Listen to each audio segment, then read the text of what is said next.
An open letter to my fellow Asians. My name is Joe Ching.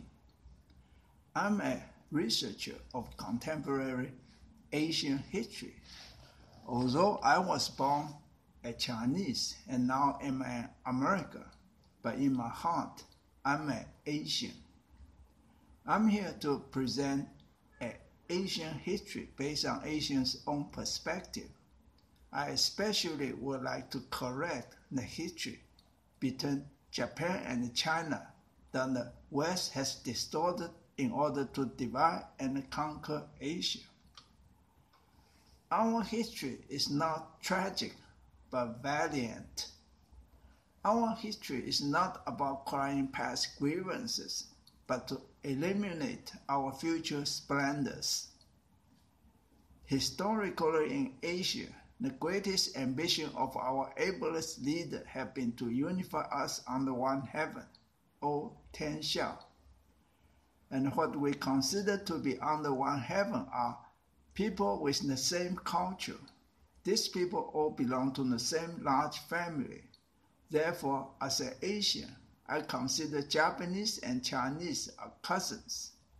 Since Confucius planted the seeds of unification across China 2,500 years ago, in 246 BC, the Qing emperor unified China.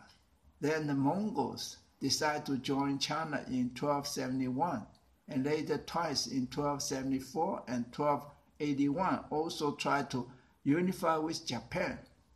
Had not for the interference of kamikaze, the divine wind typhoon, Japan might have become part of China during the Yuan dynasty.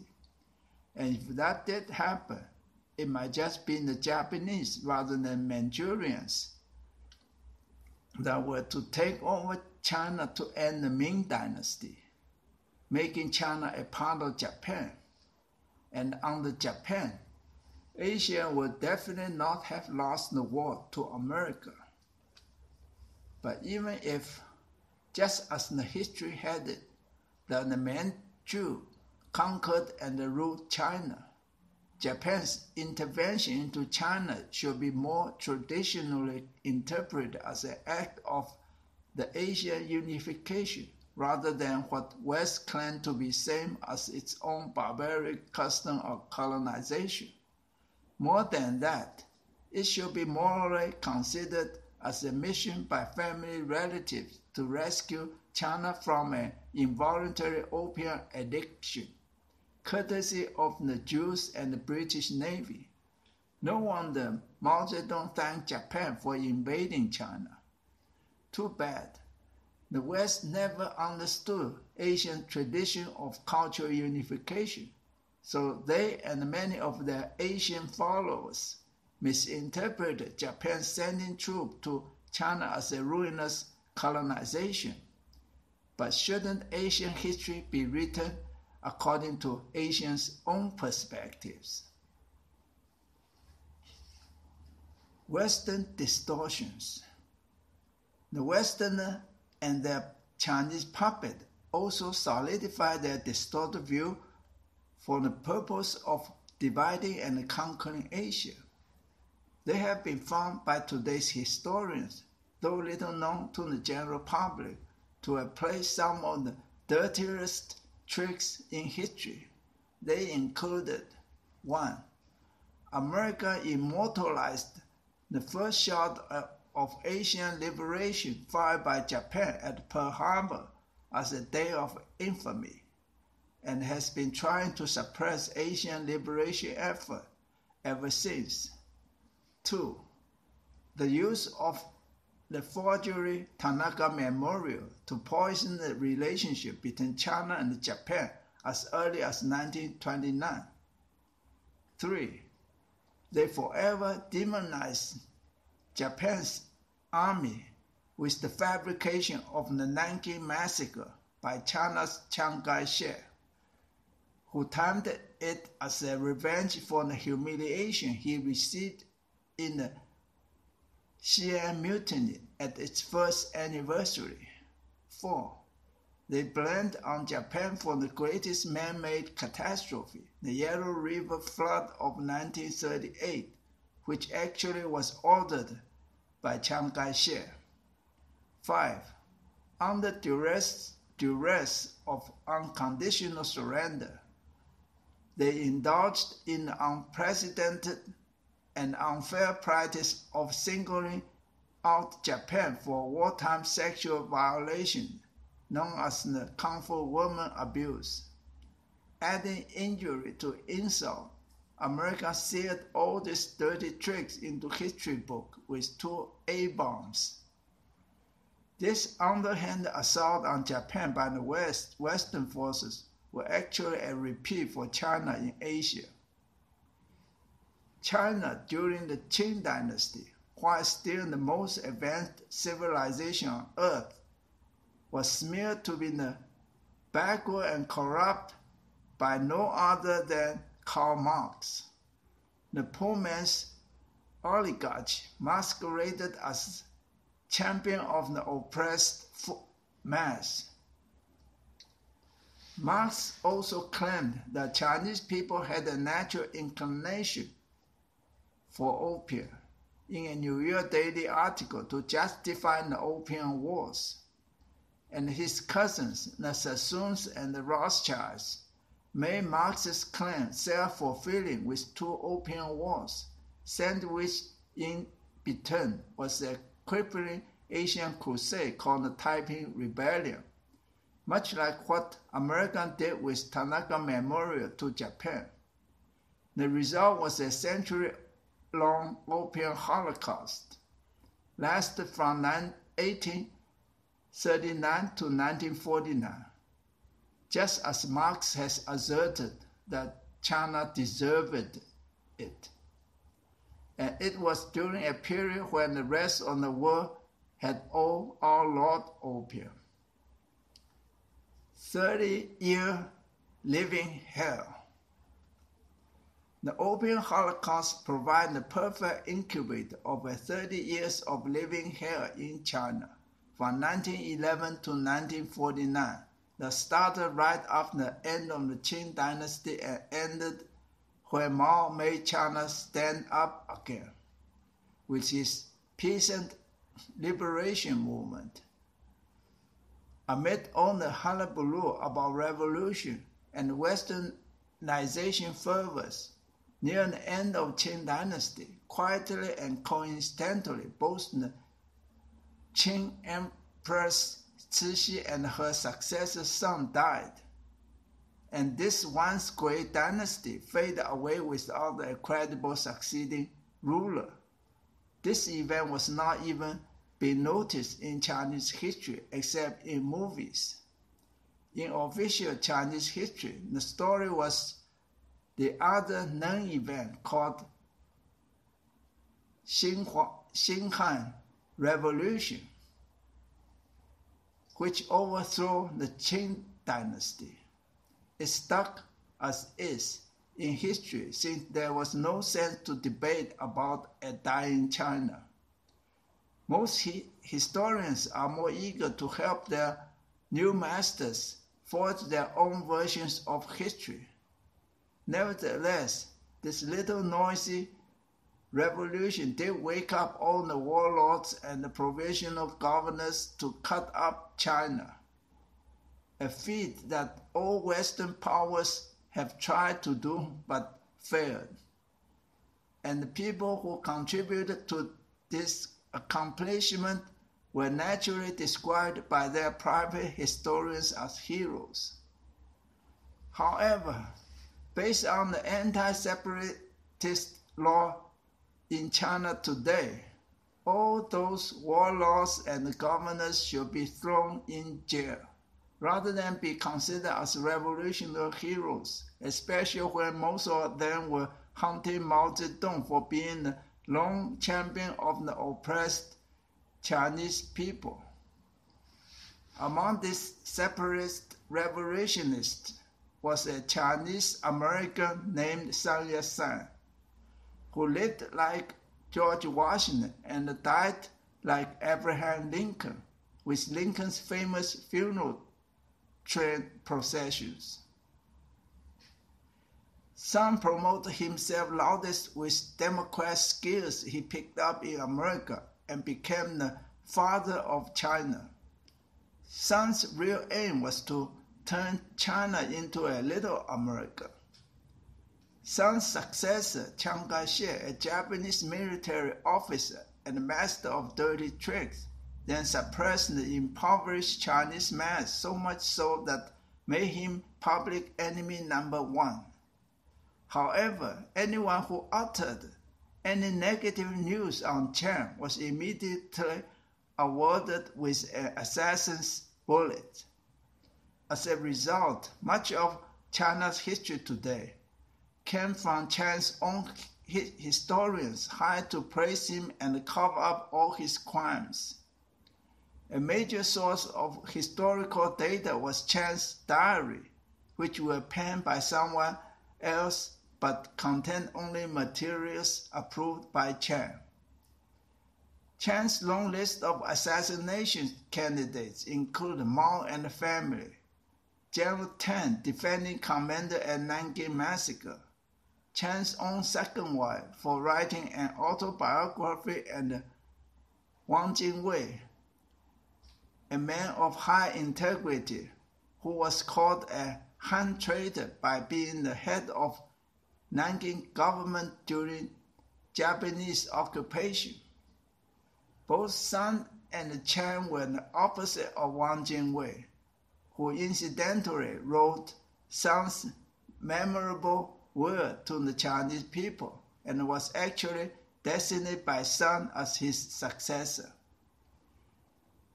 Chiang was able to keep all his handiwork shrouded in mystery, credit to his devoted spy master Dali. But before the curtain fell, Dali also must die a mysterious death. And both Sun and Chiang were rampant womanizers, copying the lifestyle of the Westerners. Sun once proudly bragged that next to revolution, my greatest love is women, and they like them young. Sun's record was eloping with a 14-year-old farm girl, and Chiang beat Sun to it by attempting to rape a 13-year-old girl, the second wife mentioned above. Fighting off rejection by her family, Chiang finally proposed marriage at her dad's funeral, but gave her gonorrhea on their wedding night. When Sun attended their marriage ceremony, he remarked, "She looks so young." What a pair of rivals, these two clowns. But what was most remarkable was that they finally all married the most respectable ladies of China and made them first ladies. The ladies were actually daughters of Christian minister Dan, and Chiang had to convert to Christianity to get the girl. Well, not quite. Chiang got the girl, but then almost lost her during her effort to prostitute America's high political circles, trading her charm for military aids. She almost became America's first lady. So her affair with her American-born, the 1940 Republican presidential candidate Wiki worked out. Should Wiki be elected president? But her sex for aids trading was still quite successful. Chiang's gang cheated out America billions of dollars. Even the U.S. President Truman loudly scored them as a bunch of thieves and robbers. But for them, they willingly sold their souls to the Lord Jesus Christ and God. The reward they got in return to become the world's first billionaire should not be considered as excessive. By the way, another one of their sisters of this China's number one Christian family was naturally married to the richest man in China, who says sex does not mixed with fame, power, and money. This Chan third, or whatever wife Song Mei-ling loved to tell people that I'm really an American, except for my Chinese face, and them all. Today, all the anti-China Chinese learn how to become reckless hoodlums from sun-yat and Chiang Kai-shek, and they learn to worship everything American from Song Mei-ling. Taiwan is the best example. Opium, seasoned with Christianity's original sin, delivered to the Chinese people. The 30 years of old Samba living hell between 1911 and 1949. Finally, Chan's big break came from blackmailing some about the secret assassination Sun ordered. The ransom that Chan finally received was to become the principal of China's #1 military academy, Huangpu Military School. This prepared Chan to become the Mr. Militarism in China. Chan's tyrannical carry-ons finally caught up with him in a mutiny by his generals at the city of Xi'an. In the Xi'an mutiny, he was forced at gunpoint to stop killing his own people and to start fighting the Japanese. This turned Chan into the world's fearless and most vengeful hater of Chinese people. Chan, with Americans' full backing, killed up to 100 million Chinese, 30 million by flooding the Yellow River, that he blamed on the Japanese, and 45 million in the Taiwan Strait War, in which weapons of mass destruction, possibly even nuke cannons, were used to keep China's army preoccupied with defending the shore and away from going to the rescue of famine victims as they normally did. Then Chan blamed it all on Mao's Great Leap Forward policy. One American journalist in the Yellow River area in China reported that mothers were exchanging babies so they didn't have to eat their own. What he saw was the Samba living hell that history never recorded. Naturally, Chan also needed to leave behind in China with his story of an upside-down history. After glorifying himself and the sun, he tried to convince all the Chinese and foreigners alike that Mao Zedong was the evilest, murderous commie bandit, a term coined by his wife Song Mei-ling in a speech to the U.S. Congress.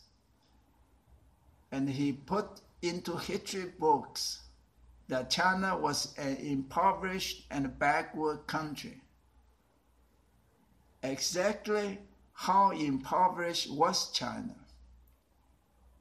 Chan emptied and brought the National Treasury vault with him to Taiwan. And Chan's men also took all the golds and the best of national antiques. And to make sure China stayed impoverished, America fought two exhaustive wars, the Korea and the Vietnam Wars against China, and then coerced the West to slap an iron curtain and nuke fence type of sanction on China. And how backward was China? America's media monopoly had reversed the truth and convinced the world that Chan, not Mao, killed more than 100 million of his own people. And China's communist government was smeared as the most exploitative regime. But when China finally opened up to the world, we found it has been the most benevolent and harmonious country in the world. Unfortunately, today, there are still a dangerous high number of Westerners and Asians alike who cannot rewash their brains of the powerful propaganda, as well as the harsh experiences. The Sun-Chan legacy is the greatest obstacle for China's revival.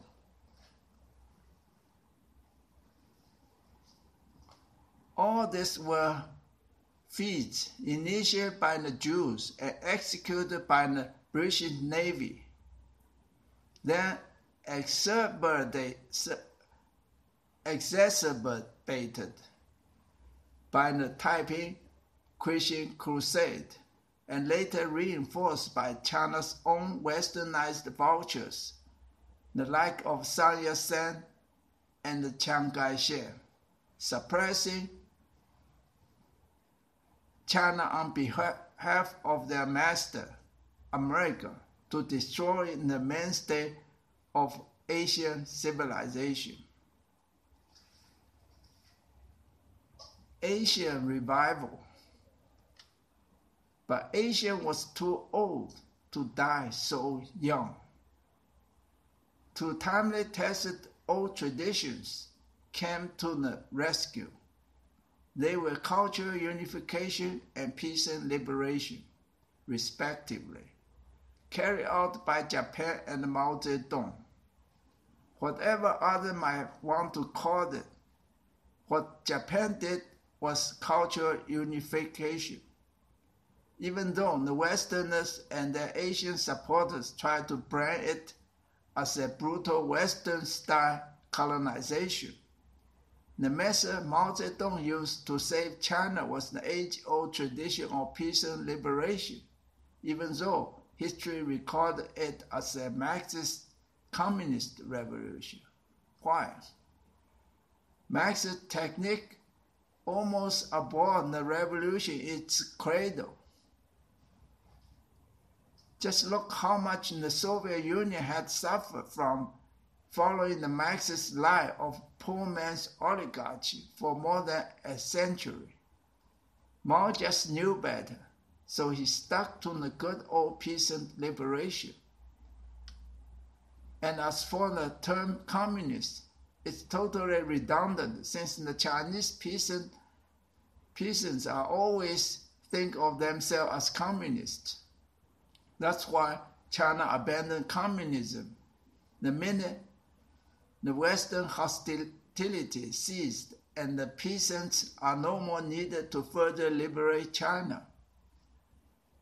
And how many times has Japan had to reiterate to the world her intended objective was the Great East Asia Prosperity Sphere? Even as late as 2010, Japan's Prime Minister again called for the East Asian Community concept. Even though Japan failed the unification of Asia in World War II, she was successful in triggering peace and liberation in all of the Asian colonies of the West, except Australia, which had already massacred all its natives. And in China, Japan contributed critically to prevent China from being sold out to America by Chiang Kai-shek as a puppet state. But sadly, after Japan sacrificed everything to save Asia, at the end, she was not able to save herself. In China, Japan provided incidental sanctuary to Mao's peasant army that was nearly exterminated by Chiang Kai-shek in the arduous Long March. Then Japan also occupied all the seaports around Asian mainland to blockade American weapons from reaching China for mopping up action on Mao's peasant troops.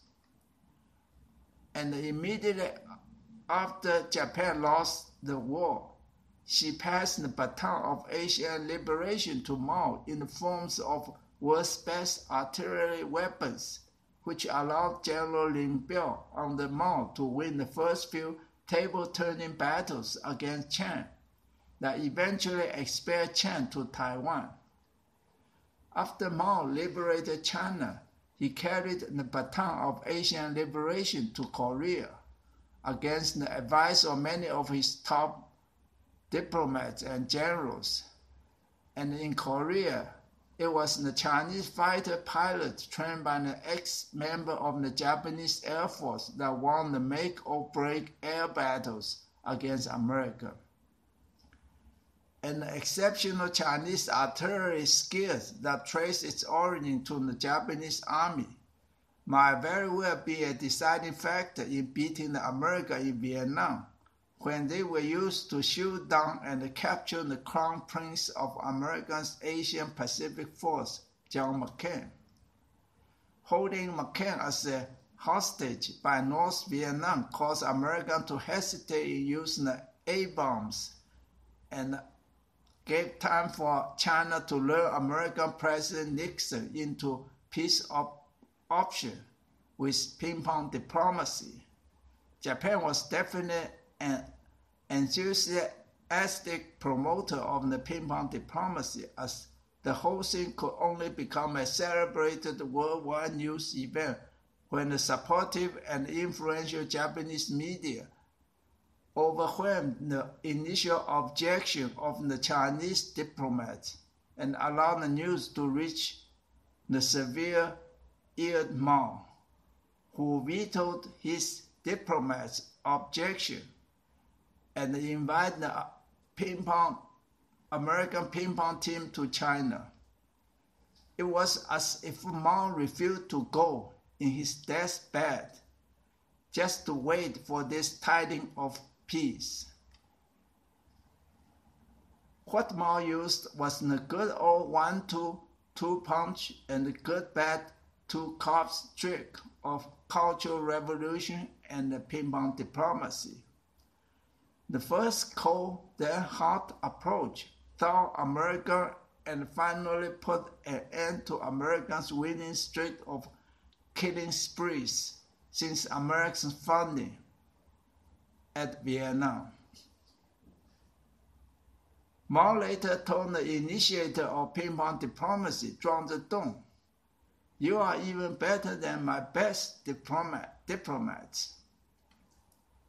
No one could live forever. When Mao died, he carried the baton with him to the grave. Too bad Mao's son, Mao An-ying, was also sacrificed in the Korean battlefield. Now Japan is left to take care of herself. While on the other hand, just as only to be expected, once Mao put his people out of the Jewish opium den, China quickly resumed her old position as the head of the household of the world. Unfortunately, Mao's successors are not Mao, basking in their new-gained prosperity and prestige. They handily ignore the plight of their cousin Japan and little brother North Korea. So it's hard to blame one Japanese who had taught the Chinese to fly a plane during the Korean War, say later in disappointment that no, it's not a renmin or people anymore, but the renminbi or people's dollar bill.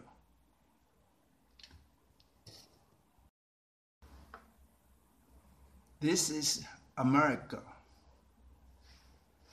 Let me conclude this Asian history with a brief description of American history. Since the struggle between Asia and America has lasted for more than 150 years and does not seem likely it will end soon. From the Taiwanese TV program, Crucial Moments, a group of seasoned journalists researched into the plague epidemic in Europe and found that the plague did not end in the 15th century, but lasted to as late as the 18th century, coincide with the founding of America. When the European colonists landed in America, they carried with them 4 centuries of negative impact of the plague that have turned them into savages. These wild animals in fancy human clothes formed the world's first military camp of a nation dedicated to world domination. The formation of a new government was a division of labor between the Southern conservatives and the Northern liberals. The conservatives took care of the suppression and killing of their victims. The liberals schemed up a seamless propaganda machine to pave the way for the conservatives' conquest, enslaving, and genocide. As history has shown us, America has always been able to seize the moral high ground in all their war crimes against humanity. It's only until recently America has been considered the undisputed leader of the world. Today, China and Asia's rise is challenging this myth. But in its homeland, America is still complacently holding tight to the notion of America first. How come? More than anything, it's Christianity.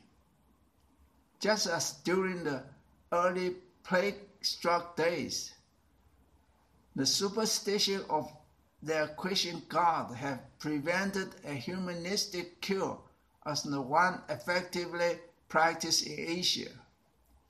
The Americans persist in praising the useless God and blaming China as the source of plague and everything else, most of which has been found to be wrong, but still ignored by most Americans, who are shielded from truth by saturation bombardment from the seamless propaganda machine.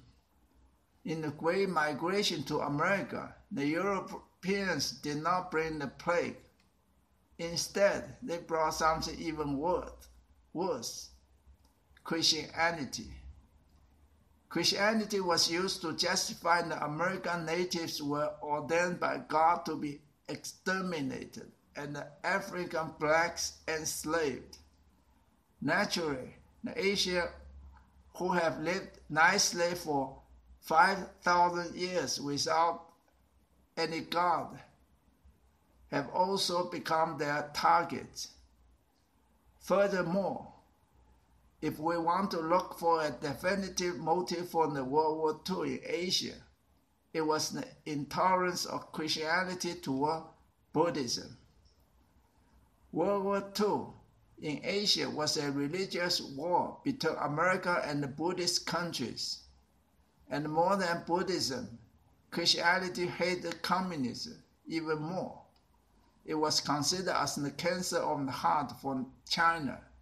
Chiang Kai-shek, a Christian convert, made eradicating the Chinese communists as a God's sacred mission. This later in World War II became an excuse for Chiang's betrayal of China to America. Interestingly enough, today's Taiwan still inherits this excuse. Actually, what historical facts have shown is just the opposite. It has been the Asian Christian converts who have been the detrimental cancer tumors of Asia. By now, it should be obvious who are the real 4 horsemen of the apocalypse, as mentioned in the Christian Bible.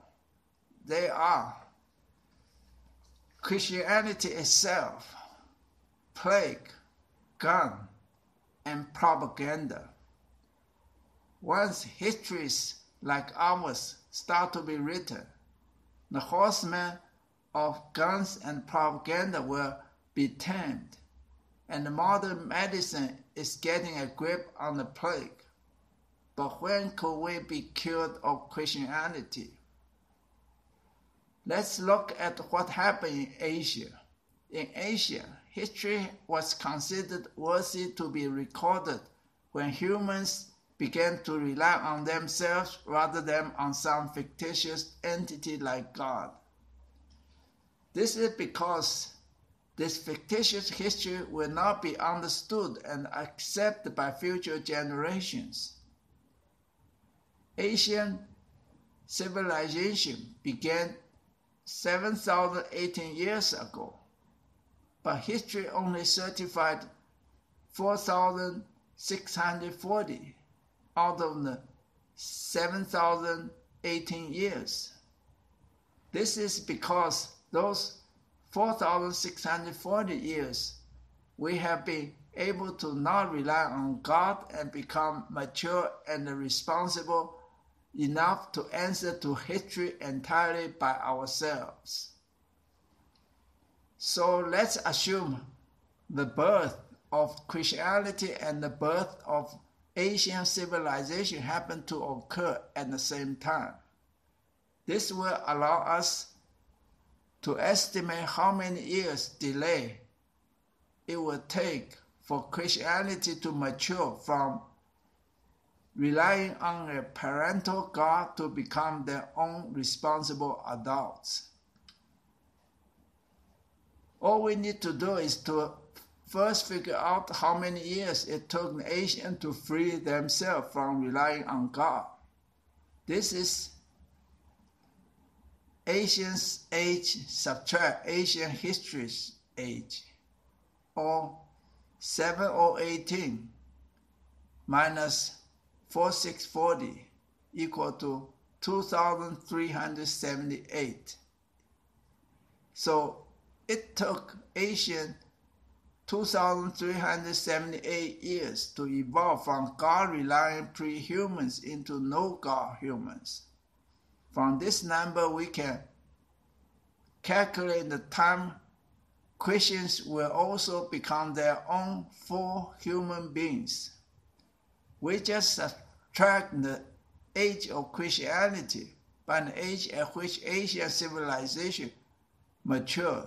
This is 2,378 minus 2018 equal to 360.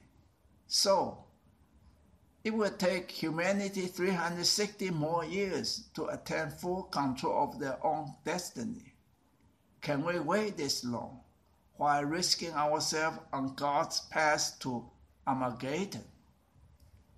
Too tough.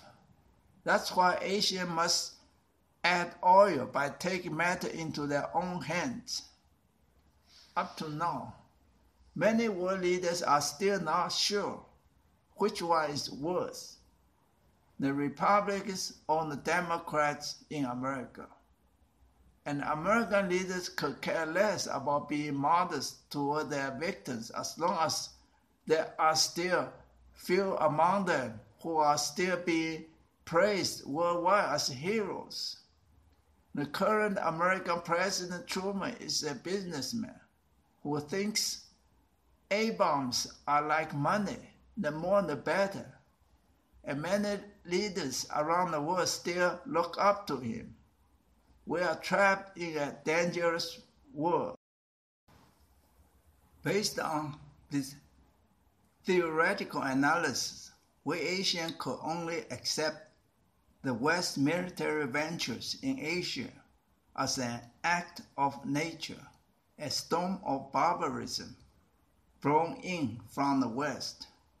Apart from this, there is not much need for further explanation and debate. Japan and China's ability to overcome the Opium Holocaust and subsequent difficulties in Asia testify to the resilience of Asian culture and tradition. But to finally weather this storm of barbarism, all Asians need to work together to avert America's last desperate move, World War III. Heroes and villains of history have come and gone. We can worship or condemn them any way we want, but we must not allow them to misguide us back to traverse the same tragic path they created by trampling on history.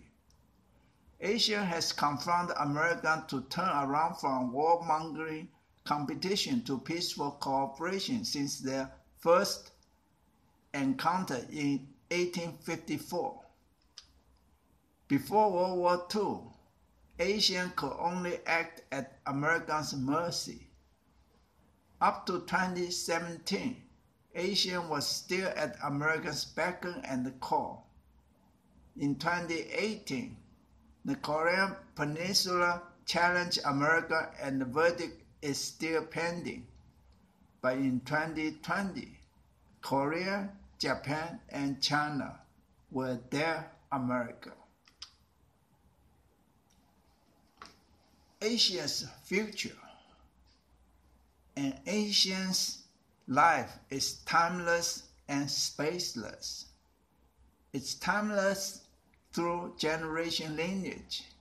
It's spaceless through marriage. Marriage is considered the union of two halves of the world, making life henceforth boundless. Generation lineage allows an Asian to believe he and his offspring are of the same one life, making him live only for the future. Our mission here is to strengthen the foundation upon which we build our future. This foundation is history.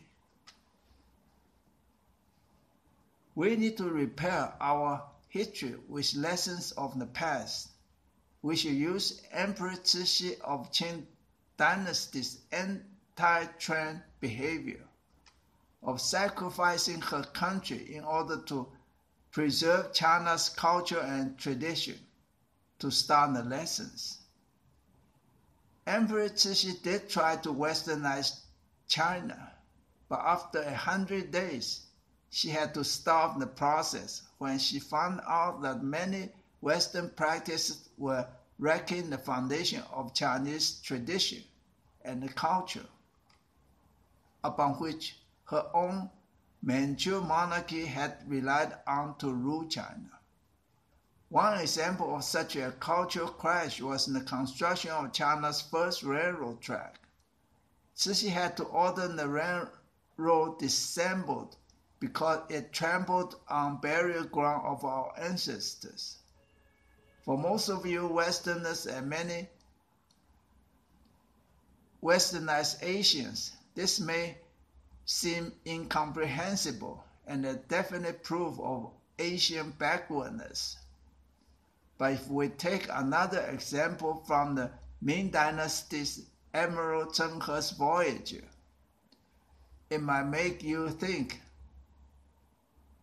you, not the Chinese, who have the problem. Zheng He conquered the world. This is according to Gavin Menzies, a former captain of a British nuclear submarine. Menzies' claim was further substantiated by a bunch of Taiwanese sea venturists who built a Zheng He type of junk sailboat and traveled in it from Taiwan to reach America's west coast and back. Now here is the real incomprehensible part. Zheng He's voyage around the world were ordered to stop by the Ming Emperor, and his 28,000 crew fleet was demolished. But the most incredible part was that all of the invaluable intellectual properties that China could use to dominate the world were burned and destroyed. The map Columbus used to get to America was one of the rare leaked pieces of intellectual property. Well, too bad. The Confucius core mandarins like Cixi decided that colonization was not in line with China's tradition and culture. You see, Asian tradition only goes as far as 1. Reunification is a must. 2. Cultural unification should always be the highest goal of all leaders. 3. And don't think tradition never innovates. In the recent 3 dynasties, China was ruled more than half of the time by minority ethnics, Mongols and Manchus. The innovation is that minority rule should be preferred during cultural unification to achieve ethnic harmony. In Mongols' Yuan dynasty and Manchu's Qing dynasty, minority ethnic rule China, which have more than 100 times the majority Han ethnics than the minority ruling ethnics. The Qing dynasty was especially remarkable in that its monarchy actually first learned the Chinese culture before unifying with China's failing Ming dynasty. And harmoniously, they made the whole country to live under the same Chinese culture. At the end, they were even willing to be pushed into oblivion in order the culture and tradition were preserved. Today, with the onslaught of globalization, small countries either unify or perish. In order to share the vast Chinese market, the original Japanese concept of the East Asian community is the only viable option for Korea, Japan, and China. A not so trivial bonus of this Asian unification is to finally get America off Asians' back. The unification of Asia should adopt a time-tested method of ethnic minority governance to achieve ethnic harmony, as demonstrated by the Qing dynasty. North Korea being the undisputed minority, and for what Japan owed Korea for Japan's World War II mischiefs, should be voted the top ruler. Being the country least contaminated by Western barbarism, North Korea should be given the authority to guide the new Asia family back to the reviving Asian morality, culture, and tradition. With Korea being the minority ruler, it will leave Korea an option to preserve and protect her ethnic purity and reclusive tranquility. But most of all, minority rule will guarantee all minority ethnics accessing the majority ethnics marketplace and the military protection. Japan naturally should be given the responsibility to bring all the family members up to the highest living standard in the world as herself, using her benevolent fascist experience. You see, fascism is as much hated by the unruly Westerners as it is loved by the disciplined Asians. Actually, same applied to communism. Because of West's selfishness and the Asians' generosity, China should be asked first of all to keep America's military at bay from Asia, as the People's Liberation Army has been doing that since day one. But in the long run, China's new cultural innovation of communistic voluntarism should be fully developed and implemented to usher in the post-scarcity era of full automation and excellence in innovation. In conclusion, this is the hopeful future Asians should expect. The new Asian family should be ruled culturally by the minority traditional bonded North Korea by way of cultural revival. The high standard living Japanese should make sure no one is left out from the good life by way of technology and sports fitness. And the hardworking Chinese should volunteer everything else that Korean and Japanese miss with their die-hard communist spirit by way of software automation. Finally, on the practical front, Japan and Korea's crisis of population aging fits squarely with China's inclination for filial piety. Aged wisdom will guide youthful exuberance to new frontiers in humans' journey on Earth.